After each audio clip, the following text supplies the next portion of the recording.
Bueno, voy a irme un poquito para el comienzo y voy a hacer algunas preguntas, así vamos viendo si retenemos algunas cosas, más allá de las preguntas que siempre hago de la clase anterior. Son fáciles, pero nos va a ayudar inclusive a los que no pudieron venir todas las clases para entender un poco más. Recuerden que nos preguntamos al comienzo cuándo, cómo, por qué y dónde fue escrito el Apocalipsis. Esto ya nos da a nosotros una perspectiva de ponerlo en su contexto. No es lo mismo escribir un libro en el año 70 después de Cristo, en el año 50. O sea, hay que entender el mundo en aquel entonces para entender por qué ese libro nos dice lo que nos dice.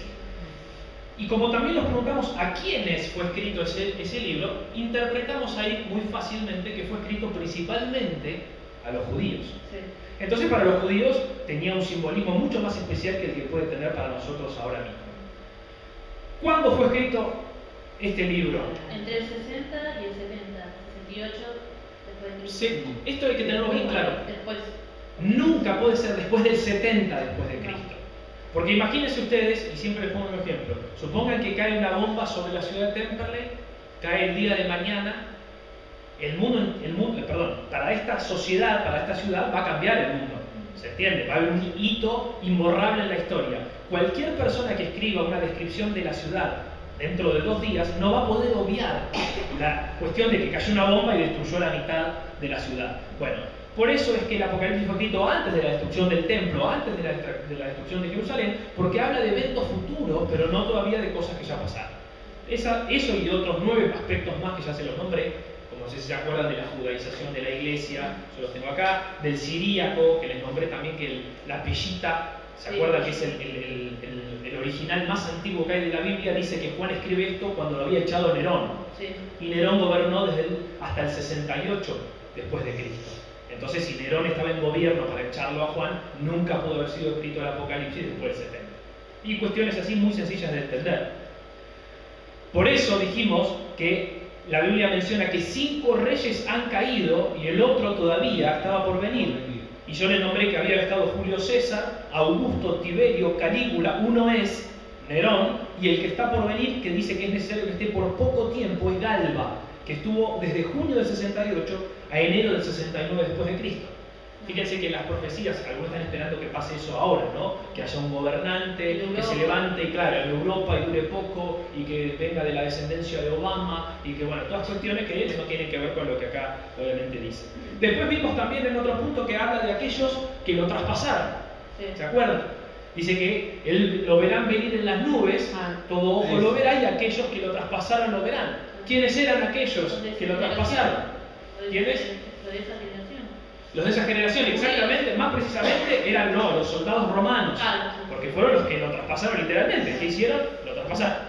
Traspasaron su carne, obviamente, ¿no? Eso es lo que dice la palabra del Señor. Sigamos avanzando. Hasta ahora vienen bien, ¿Se acuerdan? Después vimos algo bastante interesante, que normalmente yo les dije que si alguien tiene que hacer una historia de la Biblia y ponerla en orden cronológico la Biblia, podemos decir que está primero la historia de Adán y Eva, del jardín del Edén, la historia de Noé con la inundación, Abraham, Isaac, Jacob, José, la esclavitud en Egipto, Moisés con el Éxodo, Josué, los jueces, el rey Saúl, el rey David y el rey Salomón. Hasta ahí la historia viene ordenada cronológicamente. Ahora después con el tema de profetas mayores, profetas menores, se nos pierde un poco más la cronología. Entonces, voy a darles una pequeña descripción para que ustedes entiendan lo que siguió y para que entiendan Apocalipsis qué tiene que ver con el Antiguo Testamento. Después de que Salomón muere, recuerden que le dije, les nombré recién hasta el rey Salomón, Israel se divide en 2 reinos que espiritual y moralmente declinan drásticamente. Muchos reyes malvados vienen y van en ambos reinos. Esta historia la tienen completa en la Biblia de toda la cantidad de reinados que se nombran, donde hay una cronología exacta. Después viene Elías y Eliseo, que pelean contra la marea de maldad que inunda el reino dividido. Después vienen Isaías, Ezequiel y Jeremías, que profetizan la destrucción próxima de Jerusalén por su maldad. Si ustedes ven a esos profetas, todo el tiempo viene la destrucción y acusando al pueblo de injusto, al pueblo de haber abandonado, de infiel a Dios. Después Babilonia trae destrucción sobre el reino de Judea y toma a Daniel y a otros cautivos. Ahí tiene el libro de Daniel. Asiria destruye el reino del norte, cuyas 10 tribus son ahora esencialmente historia muerta. Todo lo que sucedió que desapareció esas tribus ya no hay más nada de eso. Daniel escribe el libro de Daniel mientras está en la cautividad en Babilonia. Finalmente el exilio en Babilonia termina y los israelitas regresan a Jerusalén y ellos reconstruyen la ciudad y el templo bajo Esdras y Nehemías. Esto, que son miles de años de historia, se los resumo en 2 minutos, pero es importante. ¿Por qué? Porque intercalados con la historia de Salomón, a Esdras y Nehemías, están los libros de los profetas menores. Ahí entrarían los profetas menores. Ahora, dijimos que el más importante libro del Antiguo Testamento para entender correctamente el libro de Apocalipsis es Ezequiel. Es el libro de Ezequiel, donde si ustedes ven hay alrededor de 15 versículos que son análogos. La visión del trono, el libro, las plagas, los asesinados bajo el altar, la ira de Dios, el sello en la frente de los santos, los carbones, no más demora, habla de comer el libro, tanto Ezequiel como Juan le hace comer Dios un libro. La misma historia, es increíble lo igual que le narra uno a otro. Por eso dijimos que Ezequiel es al Antiguo Testamento lo que el libro de Apocalipsis es al Nuevo Testamento. ¿Por qué? Porque Ezequiel profetizaba la destrucción de Jerusalén, que luego iba a ser reconstruida por Esdras y Nehemías, y Juan profetiza en Apocalipsis la destrucción de Jerusalén, que ya no iba a ser reconstruida. ¿Estamos hasta ahí? ¿Alguna pregunta? ¿No? Ezequiel profetizó la destrucción de Jerusalén en el 586 a.C. Juan profetizó la destrucción de Jerusalén antes del 70 después de Cristo. Ezequiel profetizó un retorno post-exilio y la reconstrucción de Jerusalén. Eso está en Ezequiel del 34 al 37. Y Juan no profetizó ningún regreso ni ninguna reconstrucción. ¿Por qué? Porque se terminaba el Antiguo Pacto. Ya no había que seguir. Dios manda de vuelta a construir el templo por Esdras y Nehemías porque el Antiguo Pacto seguía vigente. Cuando fue destruido en el 70, se acabó el Antiguo Pacto y no necesitaban más eso. ¿Qué más? Dijimos algo muy sencillo, que la Biblia es lógica. ¿Y qué pasa? Si la Biblia dice que algo debe ocurrir pronto o rápidamente, lo miramos como pronto y rápidamente, no como que Dios nos está haciendo un chiste y nos dice pronto y en realidad va a pasar miles de años después. Entonces, cuando uno lee la Biblia algo que debe suceder pronto, debe mirar en lo sucesivo si se cumple o no se cumple lo que Jesús dijo. Y ustedes tienen muchas referencias en Apocalipsis que dicen, por ejemplo, en el capítulo 1, versículo 1, le dice a Juan lo que debe ocurrir prontamente. En el 1.3, ya que el tiempo está cercano, le dice a Juan. Después le dice en el 2.16, vengo a ustedes rápidamente. Después le dice, de vuelta vengo rápidamente. Y dice después, el tercer ay está viniendo rápidamente. Y así tienen un montón de ejemplos en los cuales saben que, miren si faltaba poco. Porque les vuelvo a decir lo mismo, Pablo cuando escribía sus cartas y empieza a hablar de la destrucción de Jerusalén, les dice, todavía falta un tiempo, porque todavía faltaban por lo menos 30, 40 años. Jesús mismo también cuando les está enseñando en Mateo 24, ¿se acuerdan que dice esto es principio de dolores? Todavía es necesario que todo esto pase, pero todavía no es el final. En cambio acá Juan dice, viene rápidamente. ¿Vieron que yo le dije que había tiempo? No hay más tiempo, le dice, se acabó el tiempo, estamos muy cerca de la destrucción. Y les nombré un principio hermenéutico que ustedes lo van a tener claro y esto les va a ayudar a leer la Biblia de una manera espectacular. Y es que un texto no puede significar lo que nunca podría haber significado a su autor o a sus oyentes. Se los repito, un texto no puede significar lo que nunca podría haber significado a su autor o a sus oyentes. Y les hice la pregunta cuando vimos hermenéutica en modo simple, ¿se acuerdan? Hace un par de domingos, que le dije, ¿de qué manera o bajo qué contexto los discípulos del Señor, que hoy lo hablamos más temprano, eran del vulgo, podían estar en Mateo 24 preguntándole a Jesús acerca del fin del mundo?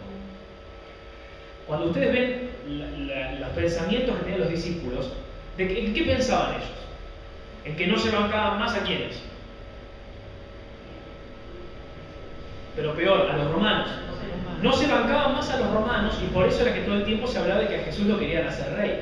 ¿Por qué? Porque si ellos tenían un rey judío propio, chao, se sacaban de encima, tenían su propio reino, se sacaban de encima a los romanos. Por eso, cuando Jesús le dice, ven este templo, ¿se acuerdan que dice que iba con los discípulos le mostraban el templo y decían, bueno, ustedes lo ven, no va a quedar piedra sobre piedra? Cuestión siguiente, ¿qué le dicen los discípulos? Señor, ¿cuándo vendrá todo esto? ¿Qué cosa? ¿El fin del mundo? ¿La computadora? No, ¿cuándo vendrá todo esto? La destrucción de la que nos estás hablando. Y ahí le dice, se levantará reino contra reino, nación contra nación, habrá hambre, habrá pestilencias, habrá guerras y rumores de guerras, y entonces vendrá el fin. El fin de esos tiempos de lo que estaba hablando, no el fin del mundo entero. Los discípulos no tenían ni idea del fin del mundo entero. Ellos pescaban todo el día, no tenían ni noción de lo que nosotros estamos hablando ahora. Yo creo que si ellos escuchan lo que estamos hablando ahora, nosotros se deben reír de decir, ¿de qué mundo? ¿Qué sé yo le voy a preguntar a Jesús del final del mundo? Dijimos también algo muy importante, que había dos palabras para la palabra tierra en griego. Una era GE y otro cosmos. Y la otra cosmos. Dependiendo qué palabra se usa, la palabra cosmos significa Mundo. el mundo entero, toda la tierra, va. El planeta Tierra, vamos a decir así. Y la palabra GE, Un lugar específico. un territorio específico. Entonces, cuando de pronto habla de una destrucción sobre la tierra, y dice GE, esa palabra, que no sé cómo se pronuncia, él no está hablando del mundo entero, está hablando de una porción especial de la tierra. Por eso cuando vemos que 2/3 partes de la tierra será quemada, no habla del cosmos, no es el mundo entero el que va a ser incendiado. Era esa ciudad, Jerusalén, que yo sigo leyendo porque es larguísimo, las guerras de los judíos de Flavio Josefo, y les aseguro que fue así, tal cual como dijo Jesús que iba a ser, porque yo lo estoy leyendo y la narración que él hace es impresionante, y la bronca que él le tiene a Nerón, imagínense las cosas que pone de Nerón. No lo podía ni ver a Nerón por las cosas que él le hacía esencialmente a los judíos. ¿Qué más? Dijimos también entonces que Apocalipsis habla principalmente de qué cosa, de la destrucción de qué cosa. Y les di algunas opciones. Les dije, habla de la destrucción del mundo entero, habla de la destrucción de los incrédulos, habla de la destrucción del pacto mosaico. Tiene la cara. No, apenas lo dijiste me acordé. Dice así justo y me agarra. Apocalipsis habla esencialmente de la destrucción del pacto mosaico. Entonces, cada vez que Dios hablaba de ira, la ira iba a caer sobre el antiguo pacto, sobre la ley, para que esa ley tuviera su final para siempre. Por eso les comenté que cuando Pablo le escribe a los hebreos, habla del antiguo pacto. A los hebreos, recuerden, le escribe a los judíos, así que por eso usa tanto lenguaje de sacerdocio y habla del sacerdocio de Melquisedec, porque le habla a los judíos, no le habla a los gentiles. Les dice, el antiguo pacto está pronto a desaparecer. No les dice desapareció.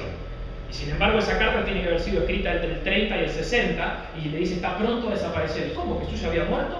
¿Ya había resucitado? Ya la iglesia estaba predicando y sin embargo no había desaparecido el antiguo pacto.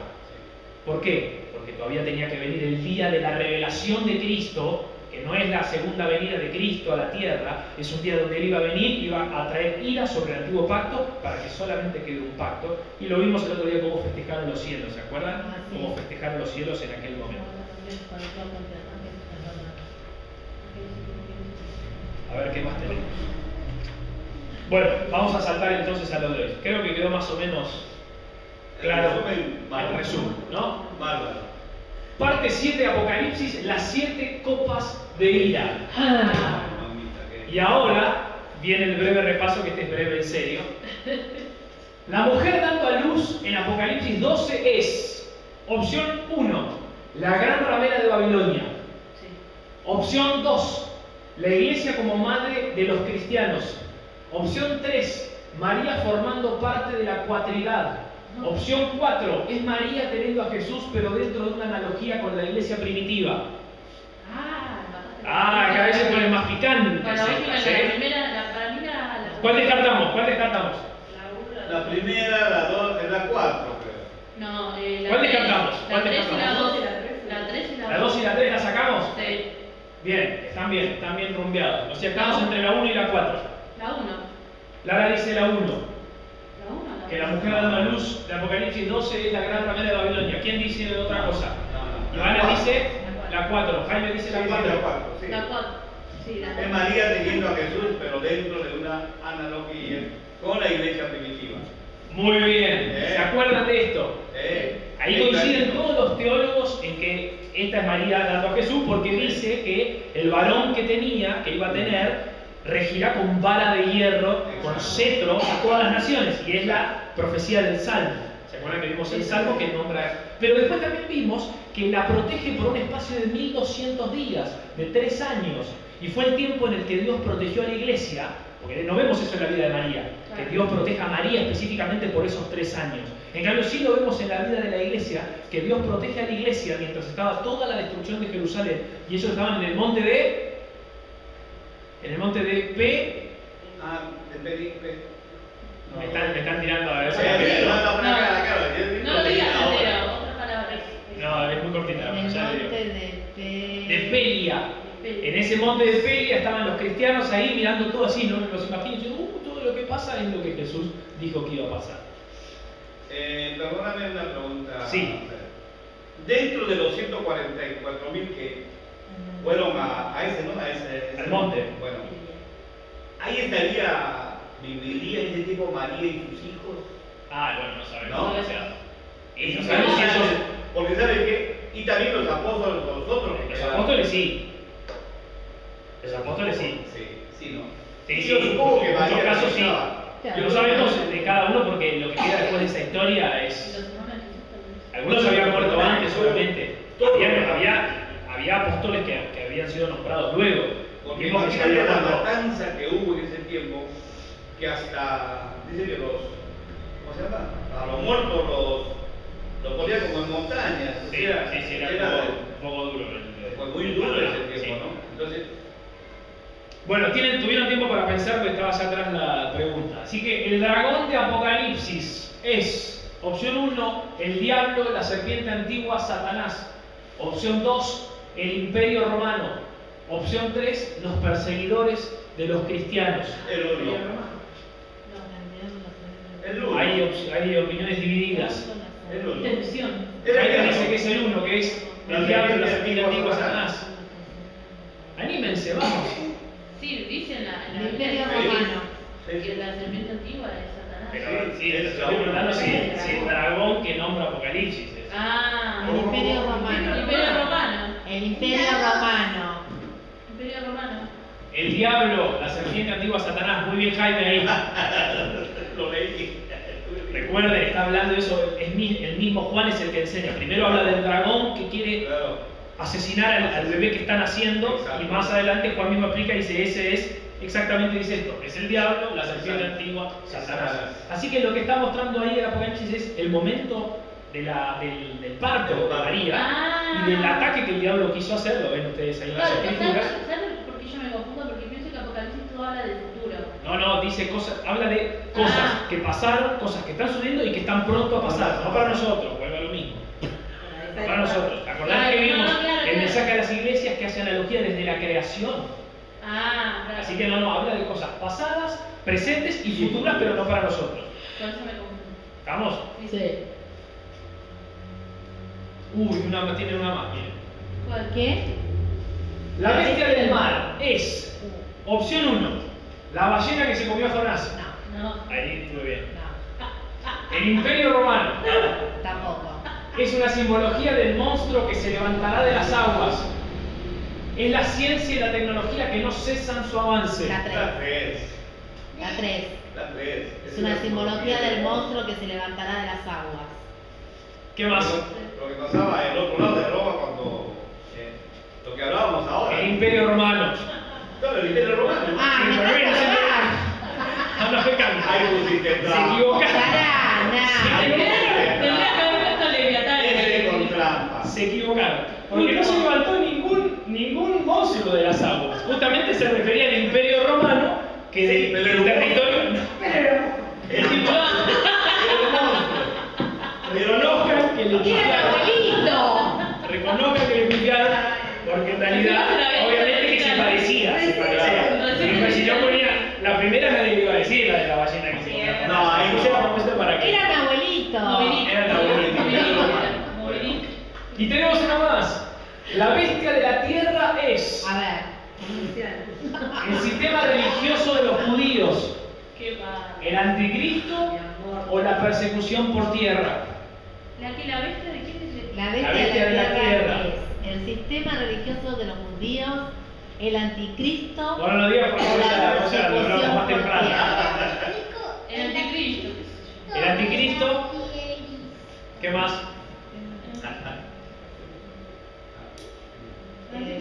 Tiro al anticristo, ¿qué es eso?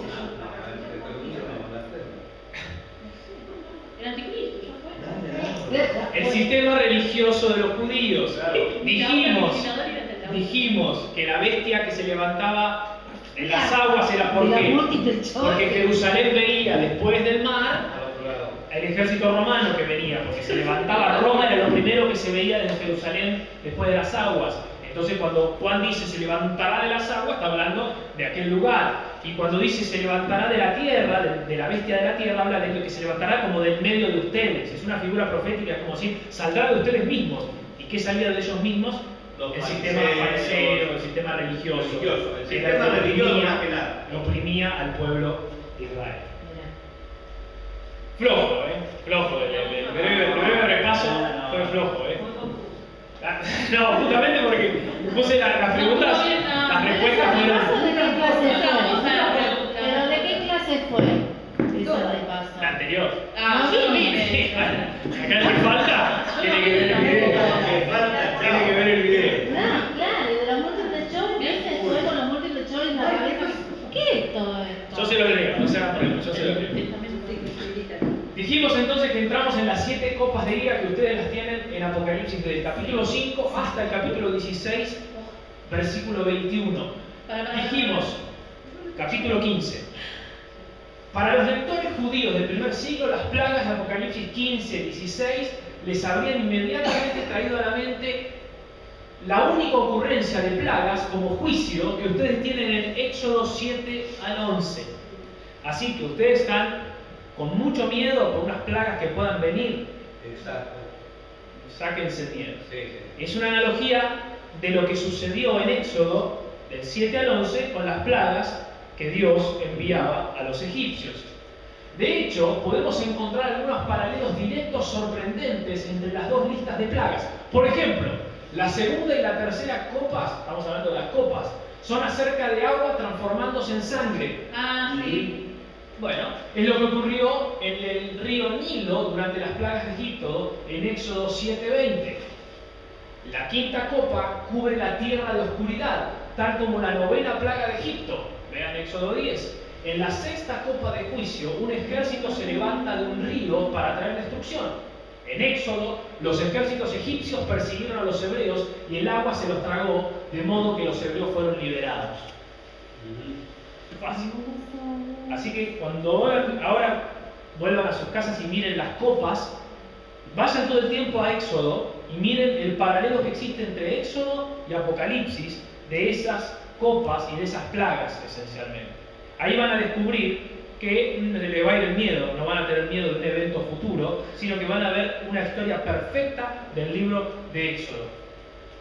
En otras palabras, el concepto básico de Apocalipsis 15 y 16 es un claro giro de la historia de Éxodo.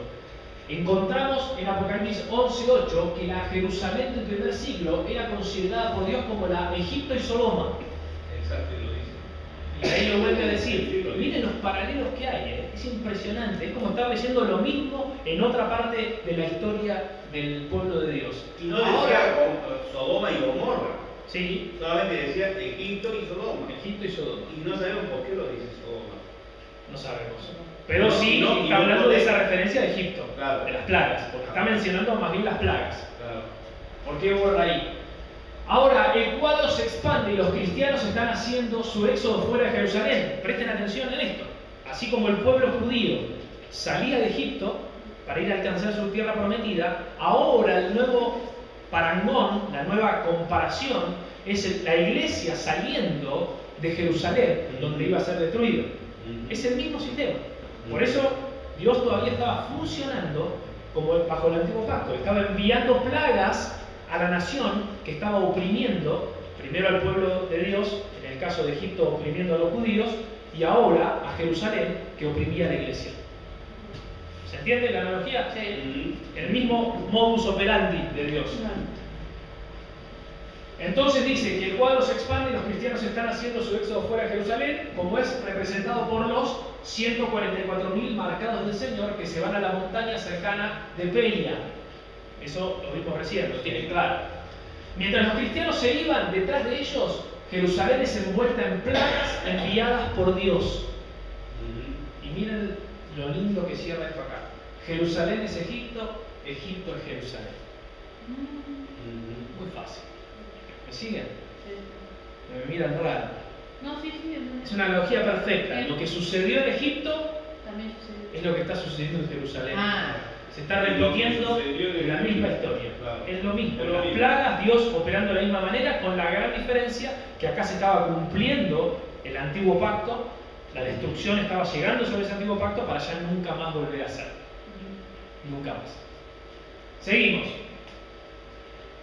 Ahora, esto sería difícil de aceptar si es la primera vez que lo escuchan, ¿no? Si alguien escucha esto la primera vez y ya venía siendo aprendido con que estamos esperando que esto nos suceda a nosotros, con que vieron, hay como una cierta fascinación de los cristianos porque Dios mate a todo el mundo, ¿no? Estamos todos esperando que tenemos una tía que nos trata mal, entonces decimos, ya vas a ver cuando vengan las plagas, seguro empieza por tu casa la plaga esa, y nos agarra un ataque de odio que no tiene nada que ver con Dios, pero estamos esperando eso. Bueno, nada que ver, ¿no? Obviamente esto no tiene nada que ver. Es entendible esto. Tomemos un momento para leer el comienzo de Apocalipsis 15. Miren lo que dice. Vi en el cielo otra señal grande y admirable, 7 ángeles que tenían 7 plagas, ¿no? Acá están las plagas. Las últimas. Las últimas plagas. Presten atención. La Biblia lo enseña claramente. Dice que en el cielo Juan ve otra señal grande y admirable. Había 7 ángeles que tenían 7 plagas. Estaban por enviar las plagas. Recuerden que los ángeles están para hacer ese tipo de cosas, entre otras cosas, ¿no? Sí. Ahora no bajo el nuevo pacto. ¿Y qué dice de las plagas? Que eran cuáles? Las últimas. Las últimas. Como diciendo, Dios va a soltar esas plagas y No hay no hay más más. nada. No hay más. Porque en ellas se consumaba el furor de Dios. Dios estaba enojado. ¿Dios está enojado hoy? No. ¿Seguro? Sí. No. Empiezan a dudar, ¿verdad? Sí, No, sí, ¿sabes? debería. Si les digo de nuevo, me dicen que están un poco enojados. Podría. Si quieres, se puede enojar. Puede estar enojado por las cosas que suceden actualmente. Ajá. ¿Y qué va a hacer? No nos va a castigar. No nos va a castigar. Porque él, como dice, no, él es un Dios misericordioso, un Dios de poder. Por ejemplo, ¿no? O sea, ejemplo. La naturaleza en todos sentidos está distorsionando. Sí. Por eso que hay inundaciones. Yo creo que es esa parte donde el Señor, bueno, dice, ¿no? Miren. Bueno, y ahí vamos a eso. O sea, yo quiero mostrar esto para que ustedes entiendan lo que yo también soy poderoso. O sea, según tu teoría, cuando de pronto hay un terremoto, un tsunami, para vos es Dios, para vos es Dios o sea, yo pienso que es Dios que está haciendo la demostrando. voluntad. Yo pienso que está demostrando. Para mí no, para mí somos nosotros. Ahí está. Por eso, Porque ¿no? la parte O sea, dice para que- Opción demostrar. 1. Porque Opción 1. Jaime dice, Dios Se molesta, se enoja. Dios es se padre. molesta y envía juicio. Él ¿Ves? es Envía padre, juicio. sí. Él es padre. Y los padres. No va a cerrar la idea. No, es que los padres nos enojamos con los hijos también. Sí, bueno, Sí, ya pero sé. no. ¿Entendés? Entonces, este padre, que es el padre creador, yo pienso que también se enoja, mirá, no dice, mira, estás caminando mal. Está bien. Esperá. Igual nos estamos adelantando. O sea, está bien. Le Bueno. voy a dar mi punto de vista y Sí. después vamos a ver exactamente lo que dice las escrituras, porque obviamente no va a hablar en un sentido literal, los terremotos los mandan, No lo va a decir. No. Pero yo, la Biblia sí dice que la tierra gime esperando la creación, la manifestación, perdón, de los hijos de Dios. por eso Yo soy un convencido que la tierra tiene un proceso natural que continúa. Y mientras el ser humano, desde luego, el ser humano ejerce algo sobre la tierra. Mientras ejerce algo sobre la tierra, la va deteriorando. Y de hecho está estudiado que hay placas tectónicas que cada tanto se mueven y generan los terremotos. Yo no creo que Dios envíe esas cosas. Yo no creo en un Dios que de pronto decida matar 10.000 personas de un plumazo en un tsunami en Japón, por ejemplo, ¿no? Ya que tuvimos el tsunami más cercano, o el tsunami en Haití, donde murieron no sé cuántas personas. Y ahora vamos a ver por qué lo creo, ¿eh? No es que es una idea nada más. Bueno, entonces dijimos que Dios estaba enojado porque dice el furor de Dios. Vi también como un mar de vidrio mezclado con fuego y a los que habían alcanzado la victoria sobre la bestia y su imagen, y su marca y el número de su nombre, en pie sobre el mar de vidrio, con arpas de Dios. Y cantaban el cántico de... Miren qué casualidad. El cántico de Moisés, siervo de Dios, y el cántico del Cordero de Dios, diciendo: grandes y maravillosas son tus obras, Señor Dios Todopoderoso, justos y verdaderos son tus caminos, Rey de los santos. ¿Quién no te temerá, oh Señor, y glorificará tu nombre? Pues solo tú eres santo, por lo cual todas las naciones vendrán y te adorarán, porque sus juicios se han manifestado. Se empiezan a ver todas las analogías que hay con Moisés. Aquí es importante para nosotros fijarnos que cantaban la canción de Moisés. Esta era la canción que los hebreos cantaron justo después de que el ejército egipcio murió en el mar Rojo. Analogía perfecta con el libro de Éxodo. Tarea para la casa: volver a mirar Apocalipsis 15 al 16, 21, como les dije, con dos Biblias y la otra abierta en Éxodo, para ir mirando cómo es la misma historia que se está reflejando de lo que pasaba con la iglesia en aquel entonces, comparado con lo que tuvo que pasar el pueblo de Israel. Observemos el paralelismo. En Apocalipsis 15, los cristianos cantaban la canción de Moisés mientras eran liberados de la Nueva Egipto, la Jerusalén del primer siglo. Esto es lo que Juan le estaba comunicando a sus lectores, y miren cómo continúa. Después de estas cosas, miren, y aquí fue abierto en el cielo el santuario del tabernáculo del testimonio, y del santuario salieron los 7 ángeles que tenían las 7 plagas, vestidos de lino limpio y resplandeciente, y ceñidos alrededor del pecho con ceñidores de oro.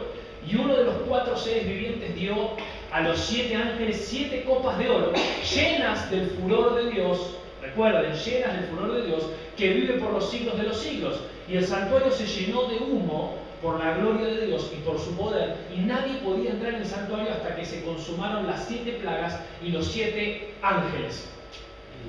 ¿Complicado? Vamos a la explicación.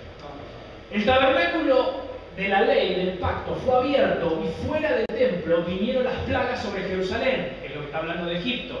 Estos versículos nos dan la justa causa de por qué Jerusalén se había transformado en Egipto y merecía las plagas. Su propia desastrosa desobediencia y la rebelión hacia la ley del pacto trajo juicio sobre ellos. Sobre ellos trajo el juicio. Ahora vamos a hacer un breve repaso de estas copas para que ustedes miren. Miremos las copas. Vamos a ser breves en esto porque es muy largo. Aparte, recuerden que Apocalipsis muchas veces va y vuelve sobre lo mismo, con distintas imágenes, pero va y vuelve sobre lo mismo. Copa 1. Juicio viene sobre aquellos que aceptaron la marca de Nerón. ¿Se acuerdan? ¿Qué había que tener para poder comercializar en aquella época? ¿Que lo vimos? A ver, no. Acá. Un código. No, ese es el código de barras. Por eso, mira cómo, es cierto, cómo llega. Dice que los que tendrían la marca en sus frentes, esos son los que podían comerciar.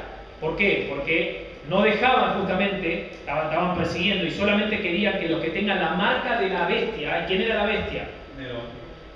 ¿Se acuerdan que dijimos que Juan les dice que calculen? Que le dice: muchachos, es como si ahora tuviera gente que me está escuchando que no quiero que entienda, así como Jesús tenía con sus parábolas, ¿no? Que les enseñaba a los discípulos y después les explicaba algo que quería decir. Y Juan dice: muchachos, ustedes que son judíos, ¿no? Seguramente les habrá hecho así. Entiendan el número de hombre, y es 666. Y los que estaban escuchando dijeron: ¿por qué? Porque era el código. El código. ¿En qué código le dijo esa frase? En código hebreo, no en código griego. O sea, está escrito, la Biblia está escrita en griego, y sin embargo él usa ese código hebreo, que traducido exactamente significaba Nerón César. ¿Estamos, no? Es fácil. Por eso les dice: ustedes entiendan. ¿Por qué? Entonces ellos sabían, cuando les hablaba de la bestia, les dijo: está hablando de Nerón. Y Nerón marcaba a los que podían hacer negocios porque tenían la marca de él, porque se sujetaban al César. Los otros que no, los cristianos obviamente, eran los que no podían comercializar. Entonces acá, ¿qué dice? Que viene el juicio sobre aquellos que aceptaron la marca de Nerón, porque los que aceptaron la marca fueron los que adoraban al César, los que se rindieron delante de Dios, del César, de Nerón. Copa 2, los mares se transformaron en sangre. Ahí estamos viendo lo que dijimos de Éxodo. Copa 3, los ríos se transformaron en sangre. La 4, el sol quema la tierra. La 5, los cuerpos celestes son oscurecidos. La 6, los ejércitos vienen del Éufrates. Y la 7, la gran ciudad es dividida en 3 partes y cae granizo. En la primera copa, supurantes llagas brotaron en aquellos que aceptaron la marca de Nerón. Las 7 plagas son reminiscencias de las plagas sobre Egipto en Éxodo. Así, la primera copa es un paralelo de estas llagas que habían sido infligidas a los egipcios. Fácil, ¿no?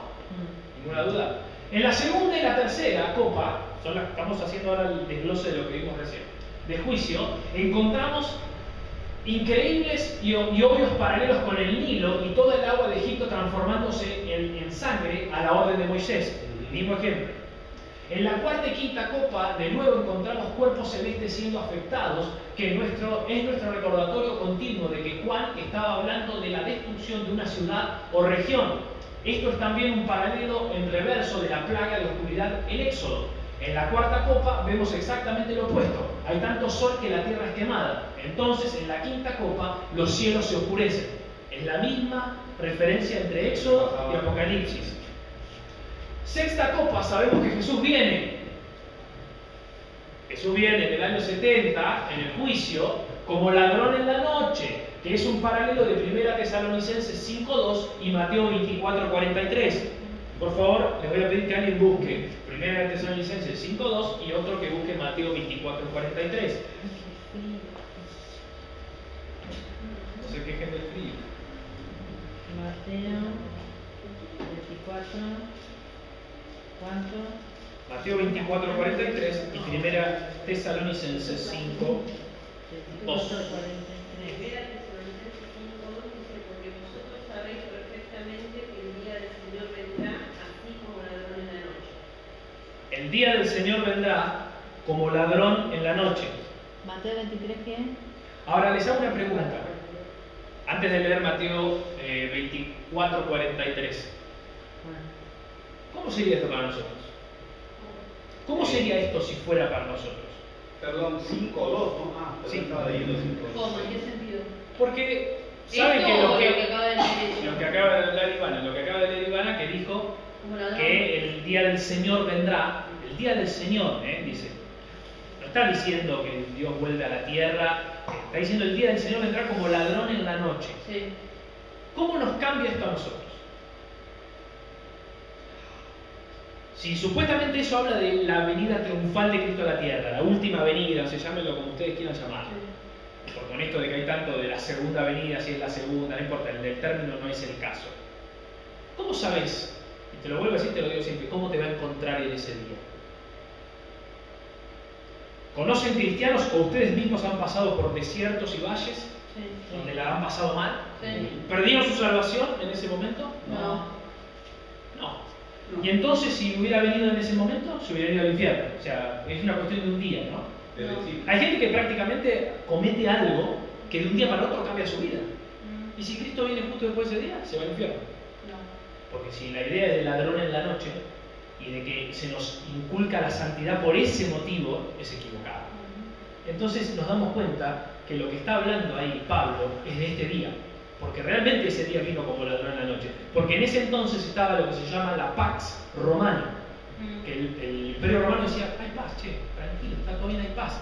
Y como ladrón en la noche apareció Jesús y trajo destrucción, plagas sobre el antiguo pacto.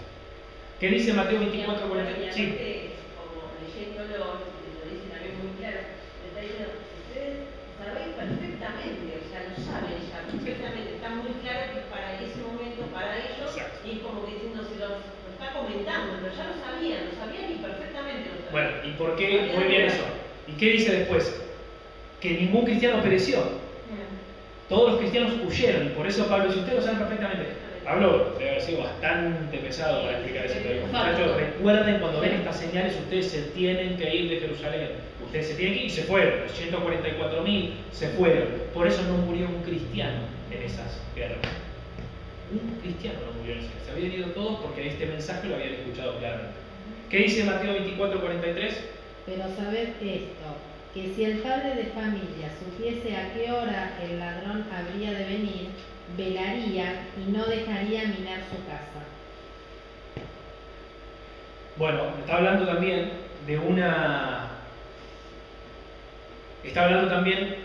venida intempestuosa, y justamente fue lo que sucedió.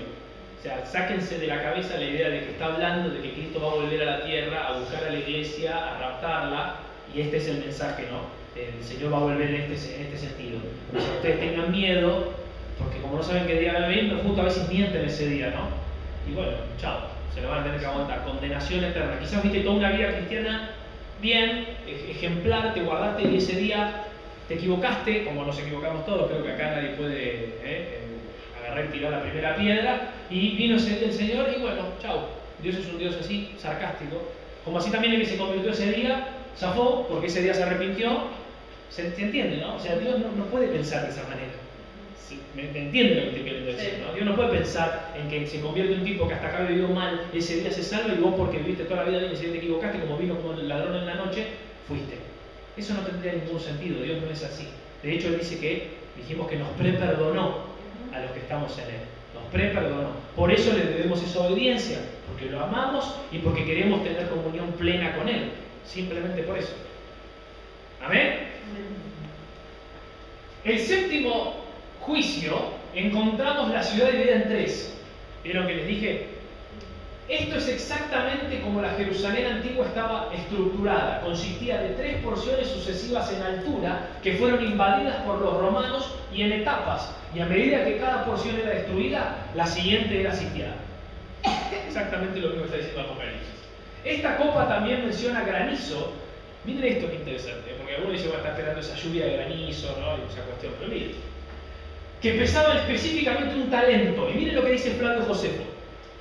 Josefo registraba que los ejércitos romanos lanzaban cáliza blanca que pesaba exactamente un talento de sus catapultas, destruyendo así las defensas de Jerusalén, en las que habría parecido, tengo una montaña ahí, ser una tormenta de granizo de rocas blancas que pesaban el monto exacto registrado en esta profecía. Miren lo que decía Josefo. Los misiles de piedra pesaban un talento y viajaban 2 estadios o más, e impactaban no solo a aquellos a quienes golpeaban primero, sino también a aquellos detrás de ellos. Eran enormes. Al principio, los judíos vigilaban las piedras, visibles porque eran blancas. Su aproximación era reconocida para el ojo por su superficie brillante y para el oído por su sonido zumbante. Impresionante, ¿no? Se imaginan, ¿no? Claro, la manera en que el Señor le escribe a Juan. Ustedes se dan una idea que esto lo está viendo Juan en el Espíritu. Juan está viendo en el Espíritu y de pronto ve una lluvia de granizo. Eso le ocurrió, lo primero que se le vino a la cabeza. Pero en realidad, lo que estaba viendo él era esa lluvia de piedras blancas que estaban lanzando el ejército romano sobre los judíos. Y Josefo se encarga de escribirlo de esta manera espectacular. Y acá quiero, y esto contesta un poco la pregunta que hicimos antes del furor. Si tenemos en mente que el antiguo pacto era el velo y que la remoción del velo era la revelación de Jesucristo, ¿se acuerdan que vimos esto? ¿No? Que la revelación de Cristo es justamente cuando se quita ese velo. Dice que el antiguo pacto velaba a Cristo. Cristo estaba, pero el antiguo pacto hacía un velo sobre él, no nos permitía ver. ¿Por qué? Porque estaba el sistema sacerdotal, todo lo que no era lo que Cristo quería. Podemos entonces mirar este traumático tiempo en que el mundo del antiguo pacto está siendo apedreado a muerte por su infidelidad con su compañero de pacto, con alegría por vivir completamente en el nuevo pacto. Estamos en un pacto nuevo de perdón que no contiene ira. Como Apocalipsis 15:1 dice, vi en el cielo otra señal grande y admirable, 7 ángeles que tenían 7 plagas, las últimas, ¿se acuerdan? Porque en ellas se consumaba el furor de Dios. Y esto quiero que lo tengan, saquen una foto. Dios derramó su ira sobre el antiguo pacto, que era un pacto de ira, hasta que no le quedó más. Y luego nos dio la bienvenida al nuevo pacto de perdón, que no contiene ira en lo más mínimo, porque todo pecado es perdonado y Dios no lo recuerda ya más. Claro. Ese es el nuevo pacto. Claro, Tienen que entender la diferencia del antiguo pacto y del nuevo pacto. Eso les cambia la vida. Cuando todavía andamos mezclados, mezclamos un pacto con otro, no entendemos si vivimos una vida cristiana rara, porque de pronto nos agarra un ataque del antiguo pacto y de pronto decimos, no, bueno, pero estoy en el nuevo pacto.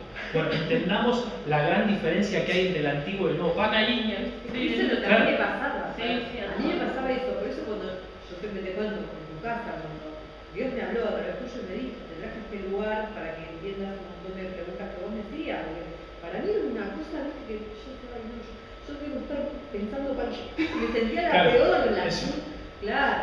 Claro, que te ataca la mente. Sí, Pero bueno, yo decía, hay que entender. ¿para qué vengo?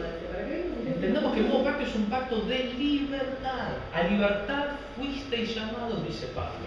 Ahora, esa libertad vos la tenés que usar para bien. Claro, no es libertinaje. No es libertinaje, como bien dice Cristina. Es libertad que vos tenés ahora la gran responsabilidad como sacerdote de cómo la vas a usar. Esa es la gran diferencia. Pero Dios derramó toda su ira sobre el antiguo pacto. No hay más ira. No esperamos entonces la destrucción del mundo.